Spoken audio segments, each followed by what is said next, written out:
I'm Sori. That's Sparky. Salty and Chip. We're about to do. We're gonna try Sevendust again. Yep. So we did Bitch Befall.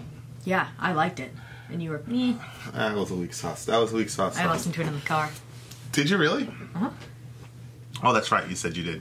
Yeah. Yeah. This is actually my favorite song of theirs. So I played it for our youngest, and she was like, "Bitch." Yeah.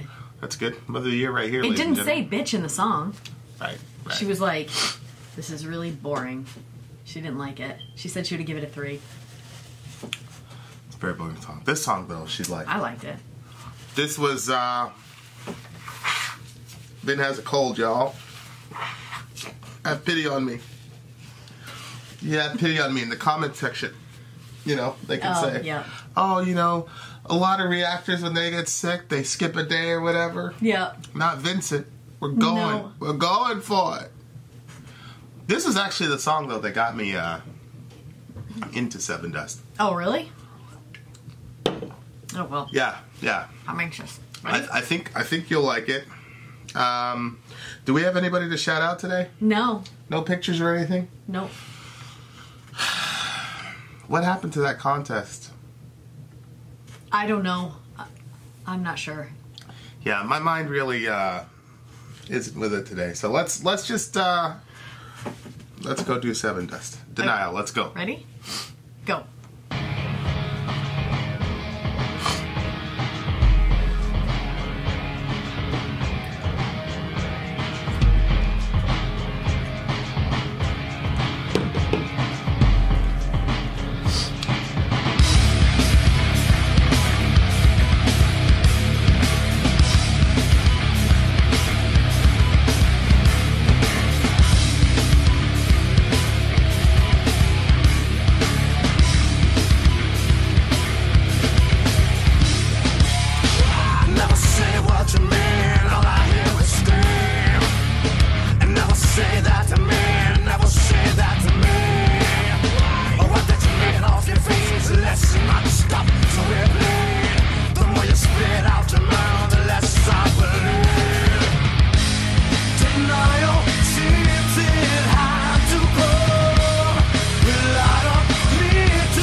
forgot how much I loved that song. I love that song so much. Okay. Denial seems it had to go.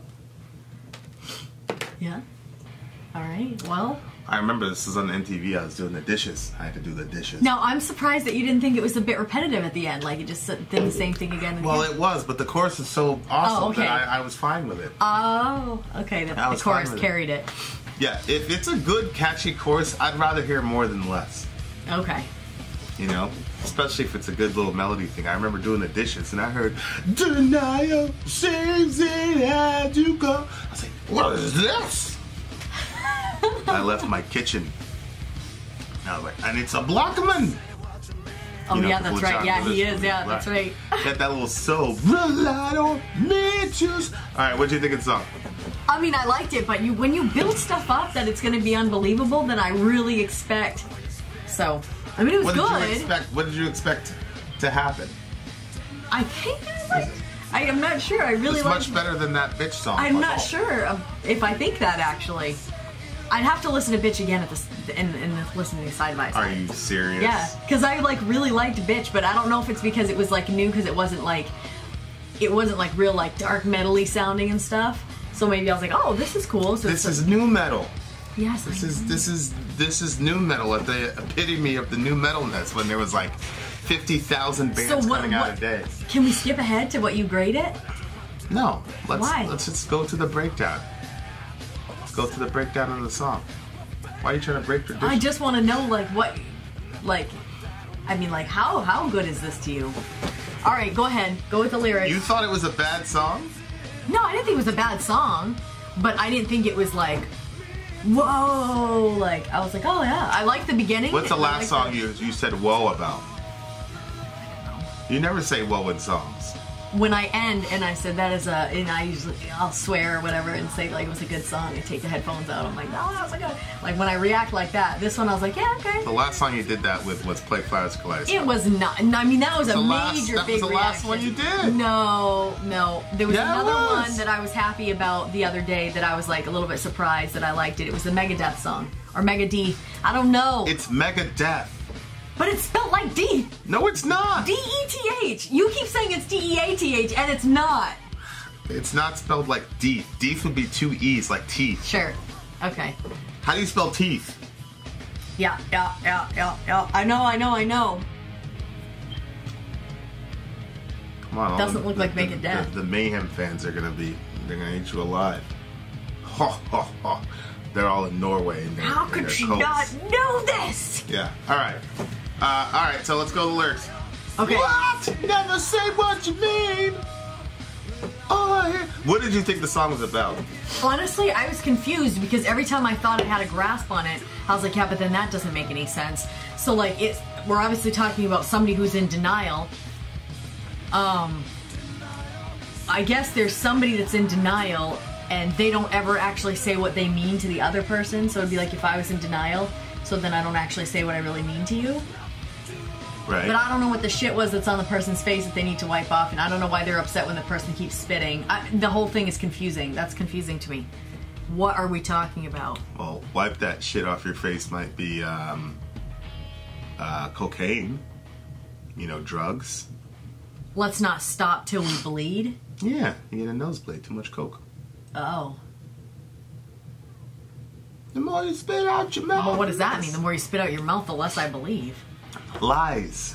I'll never do this again. Da, da, da, da. I mean, to me, the interpretation of the song is pretty obvious.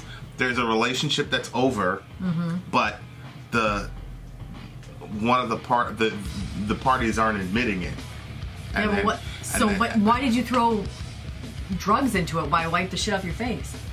So you're saying that's the reason why the relationship's over? All the various conflicts that kill a relationship. And I think and then it's usually up to both people in the relationship know that it's over, but it's up to one person to face reality and deal with it. Denial feels it had to come. Relied on me to say it all. Oh.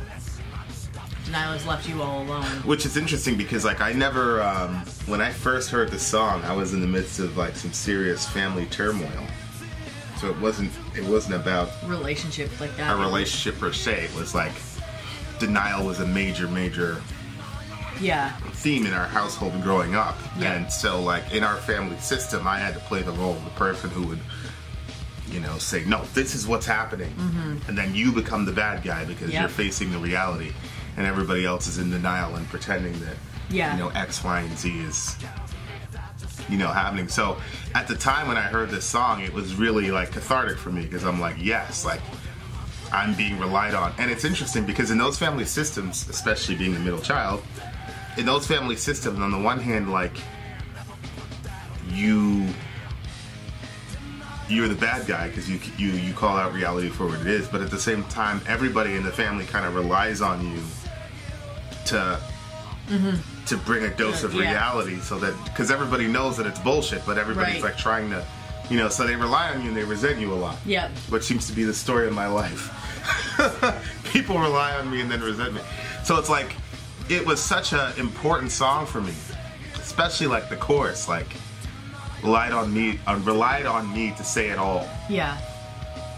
You know, so it's like, and then of course as I grew, the song kind of evolved because, you know, being in a relationship where, you know, it was clearly over, you know, but then, you know, somebody had to,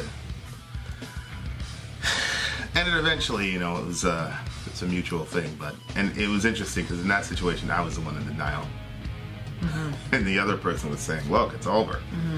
And it took some pretty extreme shit for me to face reality, I guess. Although, I always pretty much knew the reality of it. It was just... I was going to say, I think that you knew. You know, it's one of those situations where it was interesting because I actually had this conversation with this person very recently. Like, I always say, if I'm playing a full game of basketball or whatever, I would rather, like, get blown out by, like, 50 than lose in, like, quadruple overtime. Because you kind of turn this point where the longer the game goes, the more you've invested so much to lose all of it. It's like, ugh. So it's kind of like that type of a situation, you know, like, if you've been in a relationship for a very, very long time, and then you spend a lot of time trying to save it, then the longer and longer it goes, the more and more you lose if you lose a relationship, if that makes any sense. Yeah, no, it does. So it's like, so yeah, I'm not sure if I was in denial, because I was pretty clear-eyed on what was happening, but it was just kind of like a resuscitating a dead body, I guess. Probably be a different metaphor, but anyway.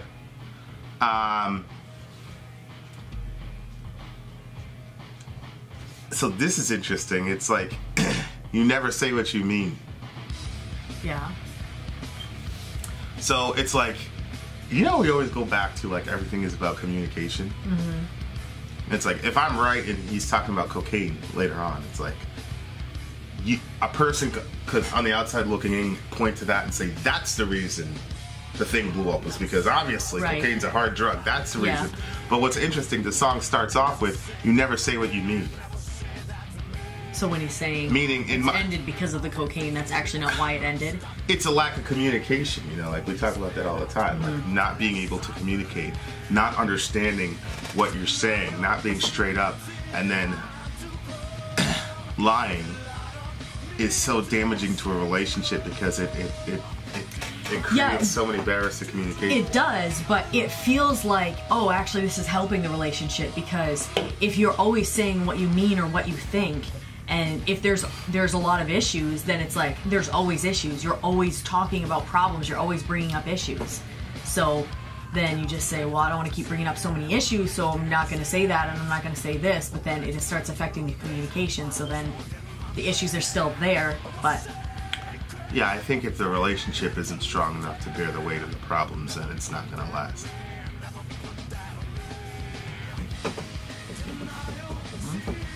So, there's that.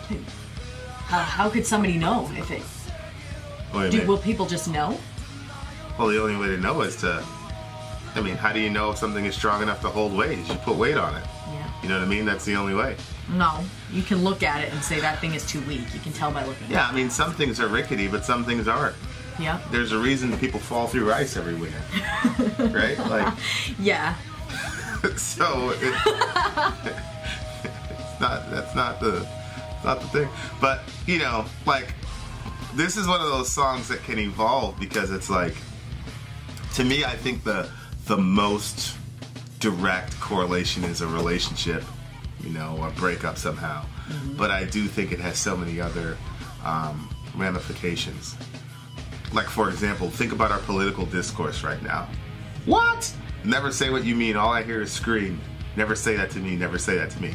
It's like, there's things that people don't want to hear. It says, never say that to me. Yeah. It's like, so now, like, you know, I was talking to Alec, and he's talking to me about, like, safe spaces and stuff, and it's like, because he's actually in university. Mm-hmm. Now, I'm only hearing about safe spaces from, you know, what I see in the media and shit. I've never, like, actually, I'm sure if we went down to the local, you know, we've got a pretty famous university down here, mm-hmm. we'd probably be able to run it. You know, we should probably do that. We should probably go, like, Vin and Sori, go to school and, like, talk to these people and find these safe spaces and have a discussion, because it's that's like, a good idea. It's a mind-blowing concept to me. It's like it's a place where people only agree with you and never criticize any of your ideas. No. Yeah. I never heard of this, actually. Oh yeah, that's what it is. It's like you can't be questioned at all about anything that you believe or think, because that's a very dangerous place to be, actually. Oh, it's not the real world. You know, it's like, okay, fine, you're in safe space in university, then you go out to the real world, you're getting eaten alive. You get eaten alive. Now, do they have differing opinions within that safe space? You're just not allowed to say it? Or do people of like minds just meet together and say, hey... I hate to say this, but I mean, it's really the leftists at this point that have these things. Like, right-leaning people don't really have necessities for safe spaces. Mm-hmm. Of course, the response is going to be, well, yeah, that's because America is their safe space because everything is angled toward them, you know. But like, I don't think it's that simple. No, because you're still hearing stuff that's against your ideas. These safe spaces, you're not even hearing anything like that. Well, yeah, like they like, you know, these are people that like, that doesn't sound blew very up healthy. The school when Milo Yiannopoulos tried to show up. You know, the gay dude from England, he tried to show up and talk, and they went out, which was a very interesting case study because here's a guy who's part of the LGBT community. Right. So he suffered all the bullshit that every other gay person has to suffer, and he's on the right. Right. He's on the right wing, and so because of that, him being on the right trumped his identity as an LGBT person, which was extremely interesting to me. Yeah. It's like, it shows where priorities are, but like, we can't even like, these people, like, I'm not saying every leftist, so don't. You know, like you should qualify everything. Yeah, people get. Yeah, you gotta qualify everything to death. That's what I'm saying about communication. Yeah. Like, now you gotta qualify everything to death. It's ridiculous. But like, and I think that's why you have people like Trump and shit winning these. Like, you gotta have some hardcore leftists that'll be like, you know what? This is what I believe. I don't need it. Let's go. Like, I will go into the public arena and fucking let's go. And like, you know, these universities, it's like, to me, it's like signing your own death warrant, creating these safe spaces for a leftist. Because they're not going to be able to compete in the public square. Right. They're not going to be able to, you know, if you're a presidential election, you have to have debates and all that shit. Right. You have to go back and forth, you know? You know what's going to happen?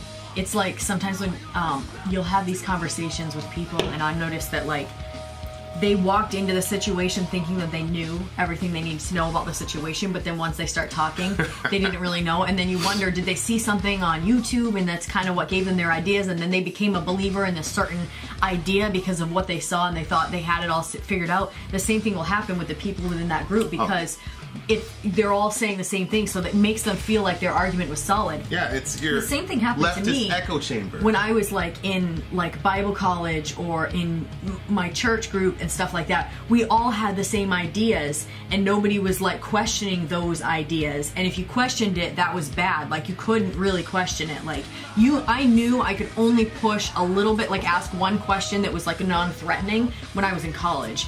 And then if the question was not getting answered, I couldn't keep pushing back on the teacher and be like, this doesn't make any freaking sense though.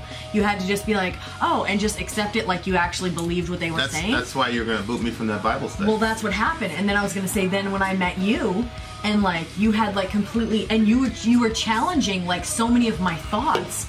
And I was like, that made me like uncomfortable because I thought I had it figured out. And I would say like my cookie cutter answer that I had been taught, and then you would ask me to define that or like ask me a question within that, and I was like, it happened so many times that then I was like, oh my gosh, this is not good. But that's what's gonna happen. Like they're not being challenged on their thoughts and their ideas. That's a good point. So when they come, so then that makes them believe even more that they're right. But then when they come outside of that. That's a good point. Evangelicalism is a big, giant, safe space echo chamber. That's very, very true. Very good call.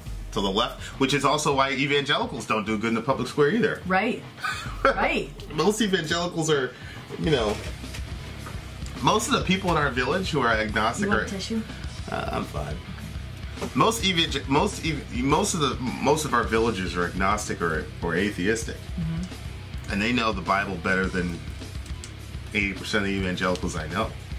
Yeah. And they say shit and they formulate arguments in a way that, like, Right. I wouldn't introduce my evangelical friends to them, eat them alive. Right. No, it's true. Yeah. Are you kidding me? You put Alec against, you know, I'm not gonna name any names, but shout out to the big homie.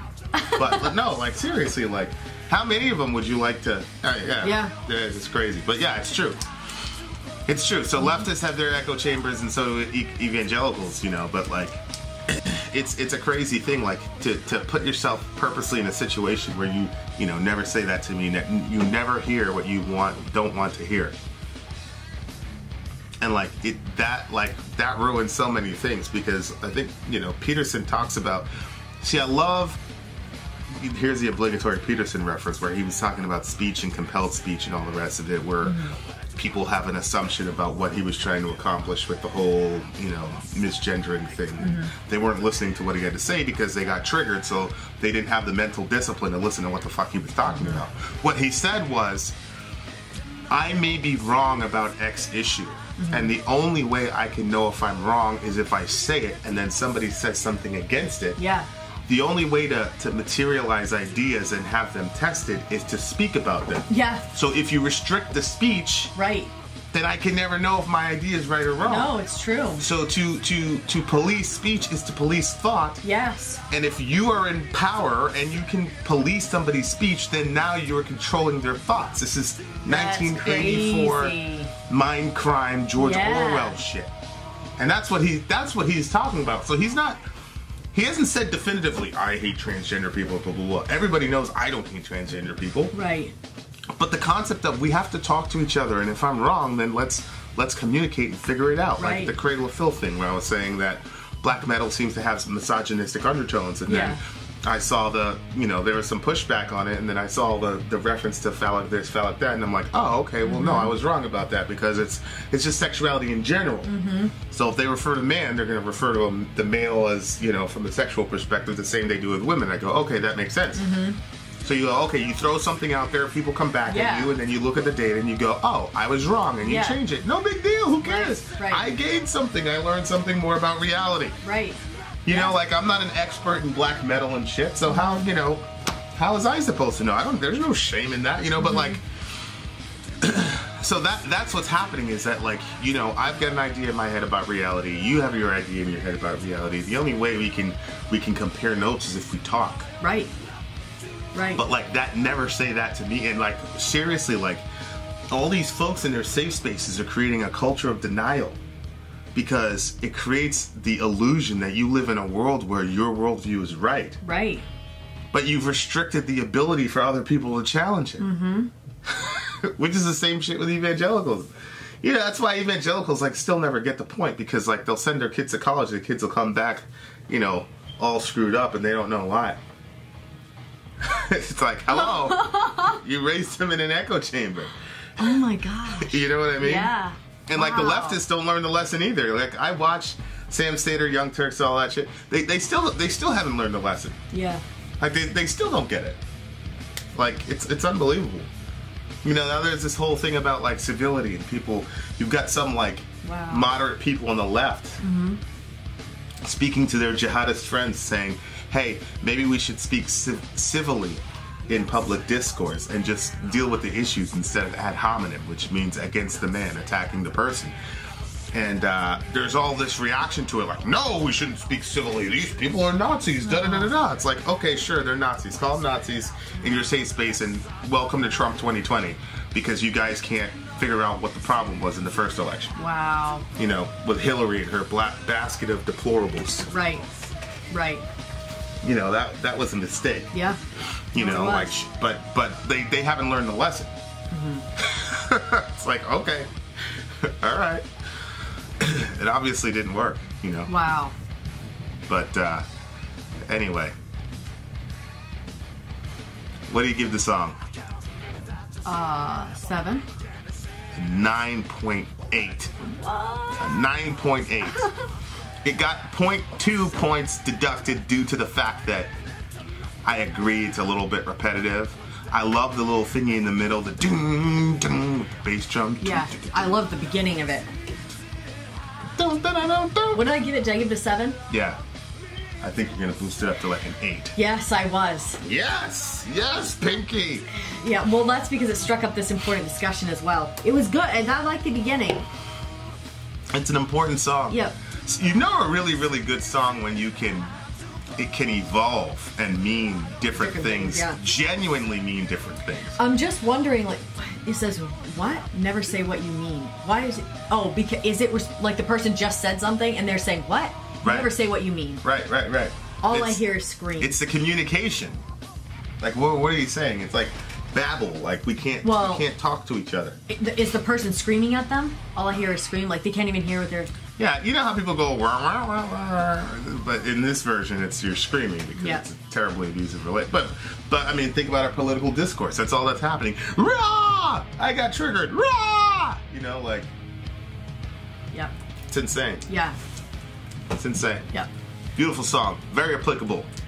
That shit was written like 20 years ago almost. This song, and like it's still applicable in 2018. Yeah, we felt 1999. This year. Yeah. It's applicable right now. Get out of your safe space. Yeah. God almighty. Find some people who disagree with you. And the thing is, test your shit. Listen. We have to listen to people because we get so caught up in our emotion. And like, I'm a big one for that. Like, when we have our discussions, it's so hard for me to not like get my feelings hurt and then just think about how my feelings are hurt. But instead, like, listen to the facts. People shouldn't have to say, this is not what I'm saying. We should just be able to listen to people for what they are saying and take them at that. Right, and if you don't question assume. it, ask them some questions about it. Right, say, okay, if I understand you right, I'm hearing X. Yeah. You're saying X. Right? Don't assume and then get all offended. Right. They get quiet. But then again, we're listening to this hardcore history thing, and these people are getting mowed down by the hundreds of thousands, and then the line in front of them goes down, and then there's one officer in the foxhole with his little gun telling the other guys to go ahead, and like, we went from that to fucking don't disagree with me or I'm gonna have a meltdown. God, people keep asking what the name of that history thing is. Hardcore history. Countdown to Armageddon. I'll tell you guys the next time because it's really good. You should really listen to it. It'll give you some context for how we ended up here. In 2018 for sure, and why it's why Jordan Peterson is a really important figure right now, because there's a lot of intersection between this time and the ideas that people are talking about and what these people fought and died for. And I'm not really talking about America. I'm talking about, because at this point we haven't even jumped in yet, but I'm talking about England. I'm talking about Belgium. Freaking Belgic army was nothing. And they knew they were going to lose to the Germans, and the Germans thought they were just going to lay down, and these motherfuckers stood up and made some real fucking sacrifices, man. Jeez. And I think it was a general and or the prime minister of Belgium or whatever, like they had to basically, the Germans were on side and they were coming over, and they basically had to decide to flood the area, but if they did, it would destroy their farming for the next generation or whatever, but like they had to do it to stop the Germans, so he made the call, and the Germans didn't, like, just like crazy shit, like. Yep. And now like the whole citizenry is fucked now, and then these guys are going in and like, it's like when you think about the sacrifices that these people made for literally for the world, because America, you get kind of like, I love America, but like so many sacrifices were made to maintain not only the world but the Western world in particular, and And it wasn't people saying, oh, you know, the Germans have this ideology and I can't even hear it or else I'm going to melt into it. Mm-hmm. You know. And honestly, like, this is going to get me. I can't stand when black people need safe spaces. Like, are you serious? Like, look at all the shit we've been through in this country. Like, you should be hardened by now. You should be battle hardened by now to where that shit shouldn't affect you. You know, Trayvon Martin gets killed and fucking Zimmerman has like $500,000 in his GoFundMe account. Like, you should be hardened by now to where if somebody says something about you, that should just ping. Yeah. Like, I don't understand that shit. Yeah. People who've just been like coddled by their culture and just, you know, like, no offense, but you know, like, I get why you would need a safe space. I get why some kid in, you know, but I don't understand black folk needing a safe space. I don't understand that. Mm-hmm. Like, hello, like, read a book. But that might be because my mom had me reading Marcus Garvey and shit, and a steady diet of Farrakhan and Malcolm. Ugh. Akhenaten. But interesting thoughts. But yeah, like, he shouldn't need it, you know. Here's the thing ultimately about safe spaces, like, the world is not safe. Right. You know, so like, why are you creating this this little segment where you're safe when the world you're going into isn't safe? Like, the university should be the place where, like, you have the least safe spaces. Because you're the people in university. Like, if I look at the world, I go, okay, the world's going to be in Alex's hands. I say, okay, this is good. Mm-hmm. Aside from his atheism, repent. But, like, I say, okay, we're in good hands. He's logical, he's rational. He you know, I mean, obviously, I think not believing in God is irrational, just like he thinks believing in God is irrational. But like, he can countenance views that are apart from him. Like, you saw how he came, he argued. It was our show, but he argued stridently. He made his points.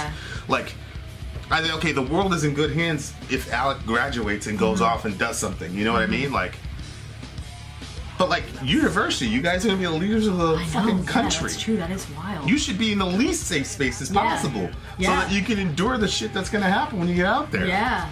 God almighty. Yeah, that's true. Have some self-respect. And seriously, leftists would be ruling the world right now if they had a little bit more fortitude. They would, because, you know, forget it. Anyway, it's about communication, folks. Yep. Communicate. Don't only listen to people that agree with you. All right. 9.8. 8. Vin out. Sorry out. History lesson. Gone.